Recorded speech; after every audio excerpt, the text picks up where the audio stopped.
and this is my demo video for my Practical 4 in video games. And I made a game called Ice Age Maze Escape. It's a puzzle game and a bit of an action game as well, a bit of a mix of genres. So let's start the game. All the code is here in processing. Let's start the game. Spacebar starts a new game. You can also go to the game controls menu by pressing 1, which is quite handy in case somebody hasn't read the player's guide and they've just immediately opened up the game. And let's start a game. Okay, so this is the play area. You can see my character here. That's actually very intentional, by the way. I thought it'd be a nice little challenge to have the player search for their player in the maze initially. Just adds a bit of extra challenge. So if we look at the top right corner, we can actually see that the trophy is in a green square at the moment. So it's that means it's gem protected. So if I was to go over there and try and collect it normally, that won't work. I'll actually need to activate gem power, and to get gem power I need to collect a gem which I'm right next to. There we go. So I've just collected a gem and the audio played.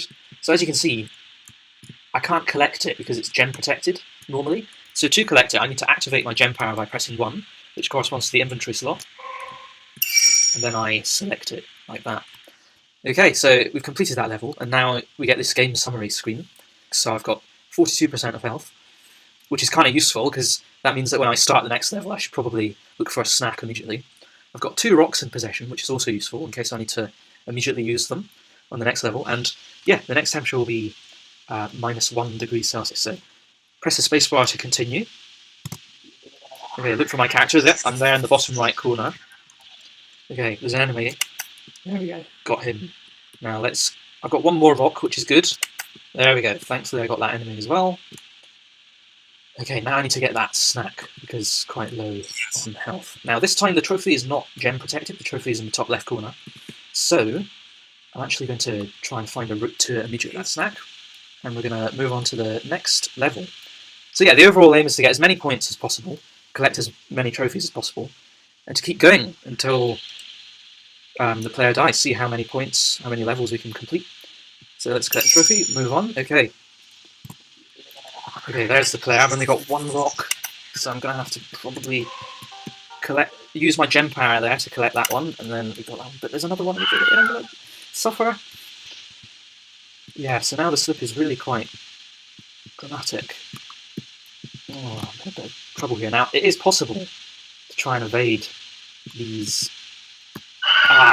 Okay. So the enemy's got me, which is why it's now game over. You can see at the game over screen, we can see how many points we collected for the game, how many trophies we collected, and what the coldest temperature was. Okay, so yeah, let's play another game, and I'll just play through as far as possible. Okay, so there I am. Whenever you start a new game, you start with 5 rocks, so I've immediately got that under my belt. Okay, now when I've got 5 rocks, I can't collect another one, so when you see the rock just stays there, I don't collect it, but if I fire one, then I can collect it to rejuvenate. Okay, so I've got a gem now in my inventory. And a crucial thing about the inventory, you can only have 3 items in the inventory at one time, maximum. So that plays into strategy as well. Oh, let that enemy get me there. Okay, wow, health is getting a little bit low, so I'm going to collect this gem. I'm also going to get that snack there. And remember, the whole time I'm careful not to run into walls like that, otherwise I lose quite a bit of health. Right, so now, let's go and get that trophy. Okay, next level. Okay. Oops. Okay, so I want to also show what some of the power-ups do. So here's my player character in the top left corner, moving around there. And you can see that there's a blue lightning strike. That's the path power-up. You can also see it's gem protected, so if I try and collect it normally, I can't. But thankfully I've got a gem in my inventory, so I'm going to activate gem power. There we go, and I can collect it. So now I've got that power-up, so let's see what it does.